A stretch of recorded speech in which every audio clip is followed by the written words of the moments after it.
The film is based on a lot of lived history and lived experience. It borrows very heavily from myself and my brother, my family, my uncles, my aunts. Our lived experience in Nigeria growing up during the election crisis. We borrow from Nigerian history in the election crisis as well. And it's a film that is really an ode to the relationship with our father that we never had. Well, I think it was very important because it's an aspect of our history that contemporary Nigerian history and older Nigerian history that hasn't necessarily been explored a lot on film, in cinema. We also lived through that experience in 1993, so it was very important that if we're telling an honest portrayal of our lives, that we have to talk about the circumstances and the nuances and the context for which we were existing and the country was being formulated from. Also, that period, that specific election was quite pivotal to the Nigeria you see today in terms of the direction the country was trying to go and where the country is now. It was also our reintroduction to democracy, the concept of democracy, for my mother's generation, certainly.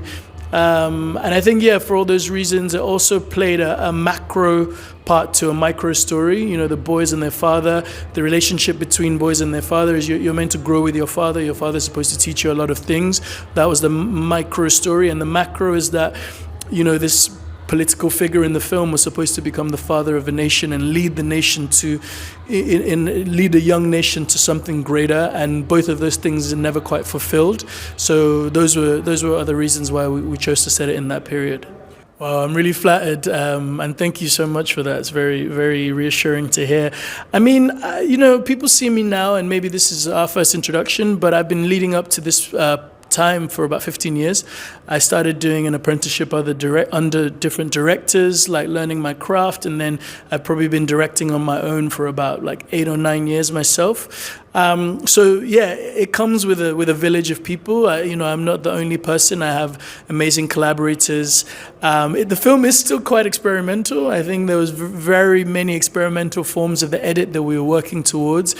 But again, I think where enthusiasm meets experience, you can get something really great. And I'm lucky I had an incredible experienced development team, experienced producer. And I'm just really glad that all departments in the film gave their all to the film.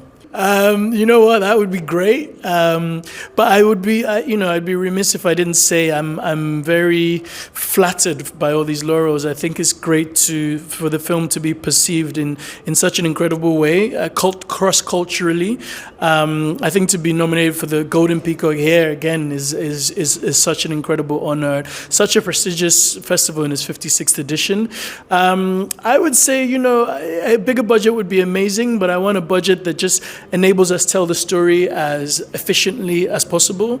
I think, people can get carried away with massive budgets in films, but I come from a micro-budget background, and I really just want to be able to learn my craft without the pressure of thinking of having too much money in the way of resources or getting blindsided by having so much to play with.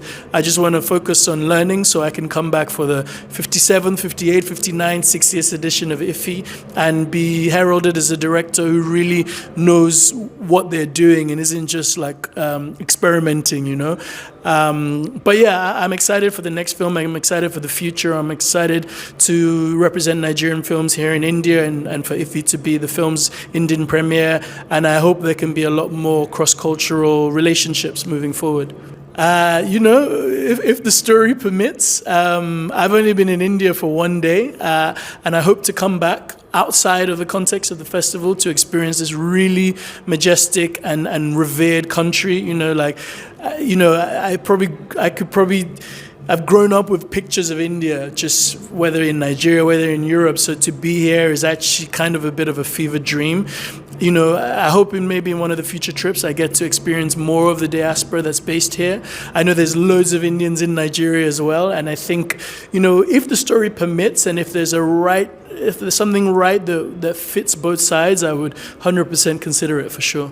You know what? It's always quite nerve-wracking to watch a film in the first screening in any place, and I try and watch the first screening in every festival just to see how the audience responds.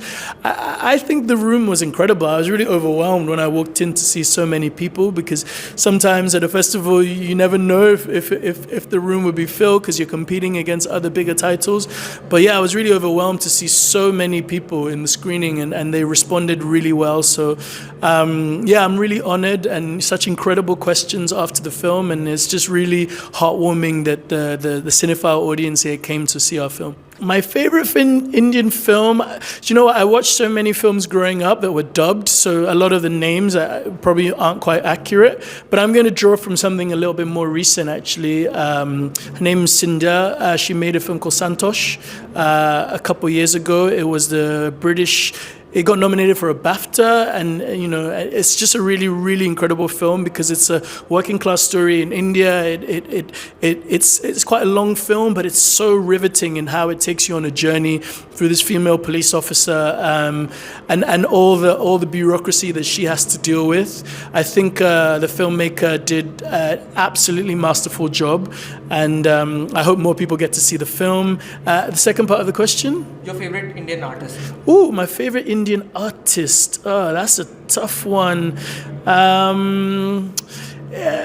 don't know. I don't even know how revered she might be in India. I'm a big fan of my friends. I have a friend who's half English, half Indian. Her name is Akinola Chowdhury. She's based in the UK. She shoots really big commercials with like Beyonce and stuff like that. She hasn't made like a feature film yet, but as an artist, I think she's definitely one to look out for.